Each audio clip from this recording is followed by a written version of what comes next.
Hello students, next exercise 5.3 class 11th, जिसमें हम करेंगे फर्स्ट क्वेश्चन है, बोला solve each of the following equations. ठीक है, क्वेश्चन नंबर फर्स्ट है x square plus 3 equal to 0।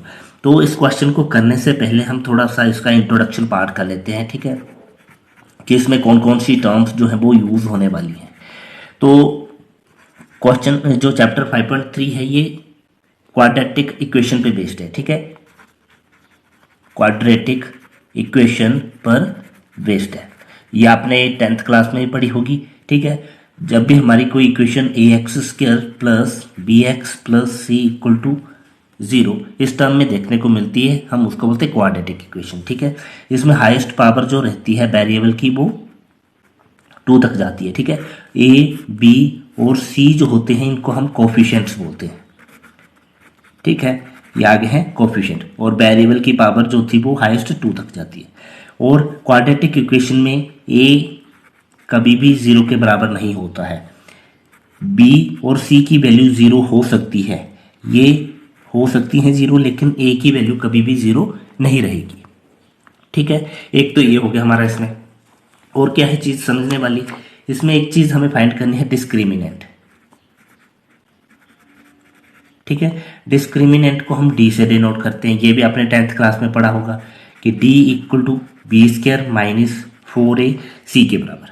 ठीक है, इसमें भी अगर ग्रेटर देन 0 होता था या लेस देन 0 होता था या इक्वल टू 0 होता था तो हमने कंडीशंस के अकॉर्डिंग पता चलता था कि नो रूट एग्जिस्ट कर रहा है या 2 रूट्स एग्जिस्ट करेंगे, 2 इक्वल रूट्स, या फिर 2 डिस्टिंक्ट रूट्स एग्जिस्ट करेंगे। ठीक है, तो हम इसकी वैल्यू देख के पता लगाते थे। ग्रेटर देन 0 होगा या इक्वल टू 0, इक्वल टू 0 मतलब 2 equal roots, infinitely many solutions, वो सारी चीज़ें हम जो थे वो डिस्क्रिमिनेंट को देख के पता लगाते थे। ठीक है, पर हमें यहाँ पे उसका कोई काम नहीं है, हमें सिंपली इक्वेशन याद करनी है कि discriminant equal to b square minus 4ac के बराबर रहता है। और जब हम रूट्स फाइंड करेंगे क्वाड्रेटिक इक्वेशन के, तो वो किससे फाइंड करेंगे, वो करेंगे एक्स। एक्स क्या है, रूट्स के लिए है। ठीक है, तो ये आता है minus b plus minus b square minus 4ac upon 2a। ठीक है, तो जो आपने यहाँ पे डिस्क्रिमिनेंट की वैल्यू फाइंड करी थी उसका रूट ले लेना है नीचे 2a के बराबर। ठीक है, जहाँ फिर इसको सिंपल फॉर्म में लिखते हैं minus b plus minus discriminant upon 2a। ठीक है, तो यही 3-4 चीज़ें जो है वो इस चैप्टर में यूज होने वाली हैं। चलिए फर्स्ट क्वेश्चन शुरू करते हैं। फर्स्ट क्वेश्चन है x square plus 3 equal to 0। इसको सिंप्लीफाई करना है, हमने इनकी वैल्यूज फाइंड करनी है। मीन्स यहाँ पे एक्स है वेरिएबल, तो एक्स वेरिएबल की वैल्यू फाइंड करनी है। ठीक है, तो इसको हम लिख सकते हैं x square equal two plus 3, दूसरी साइड जाएगा तो माइनस 3।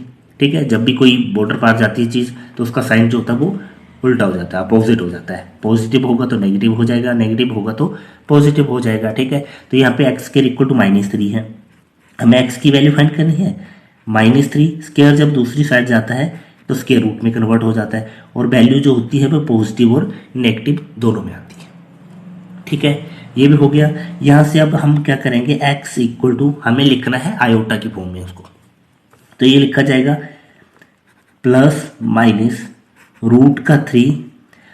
अब क्या करेंगे हम, 3 इंटू माइनस 1 लिख सकते हैं इसको, 3 इंटू माइनस 1, तो इसका भी रूट था।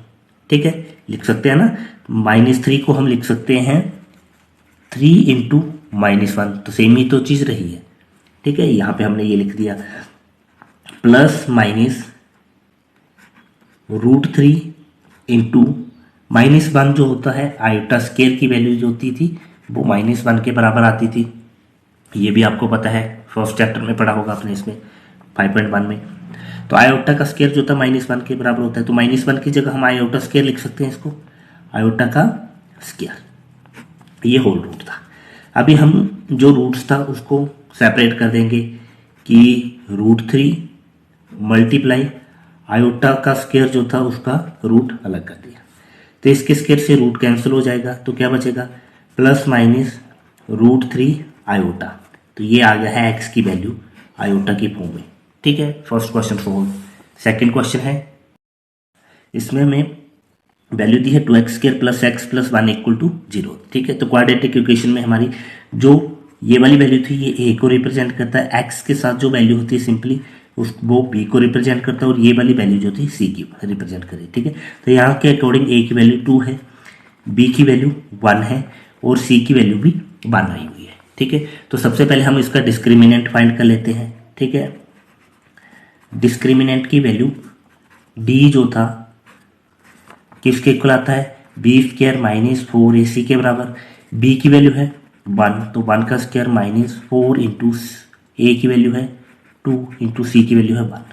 तो यहाँ 1 का स्क्वायर 1 माइनस 4 टू 8, 8 1 8, तो 1 माइनस 8 मीन्स ये वैल्यू आई है 1 माइनस 8 कितना होता है -7, ठीक है। तो डी की वैल्यू है माइनस का 7 मीन्स -7 जो होता है वो लेस देन होता है 0 के, ठीक है। और क्लास 10th तक आपने पढ़ा है कि जो लेस देन 0 होता था उसके रूट्स जो है वो हम फाइंड नहीं कर सकते, लेकिन यहाँ पे हम जो है ये चैप्टर जो है वो इन्हीं के लिए है, ठीक है। कॉम्प्लेक्स नंबर्स की फॉर्म में हम अब इसको रिप्रेजेंट करेंगे, ठीक है। तो यहाँ से हम x की वैल्यू जो फाइंड करते हैं, रूट्स जो एग्जिस्ट करेंगे उनको फाइंड करने के लिए क्या लगाते हैं, x की वैल्यू माइनस का b प्लस माइनस रूट में d की वैल्यू लिखी जाती है अपॉन 2 इंटू ए लिखा जाएगा।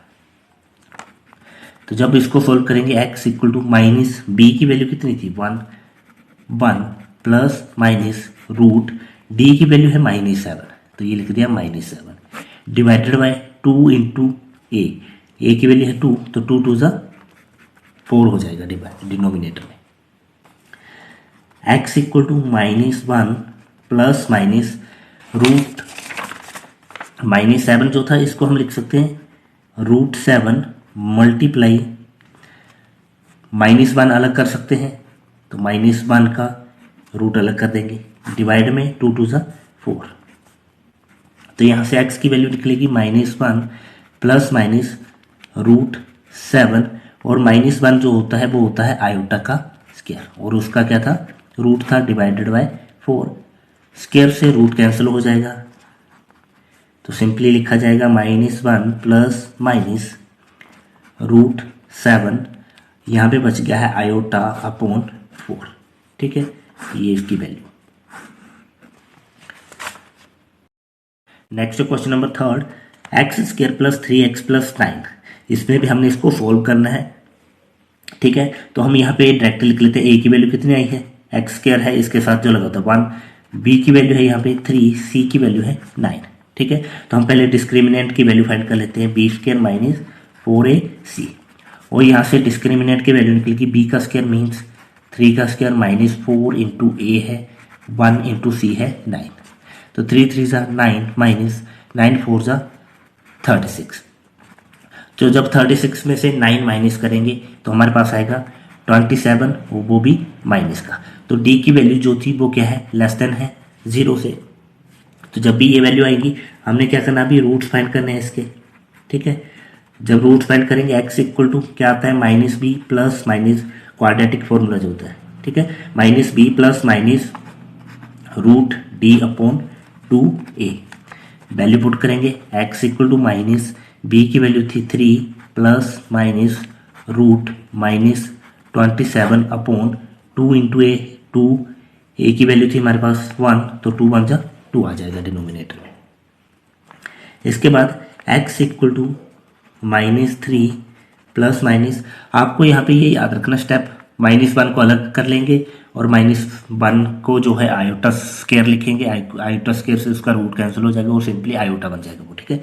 माइनस को हम जो है यहाँ से डिसअपियर करेंगे, ठीक है। तो यहाँ पे लिख सकते हैं 27 का रूट और जो -1 उधर लेके गए होंगे उसका रूट करके हमारे पास आयोटा आ जाएगा और नीचे था 2, ठीक है। तो इसी के साथ हमारा जो है क्वेश्चन नंबर 3 भी कंप्लीट हुआ, जहाँ इसको और सिंप्लीफाई कर लेते हैं। x equal to -3 plus minus 27 को हम लिख सकते हैं √9 मल्टीप्लाई √3, 9 3 ज़ा 27, ठीक है, और उसके साथ आयोटा अलग था अपॉन 2, तो ये था 9 का रूट जो होता है वो 3 आ जाता है, तो लिखेंगे -3 प्लस माइनस इसका आ गया 3 √3 आयोटा अपॉन 2।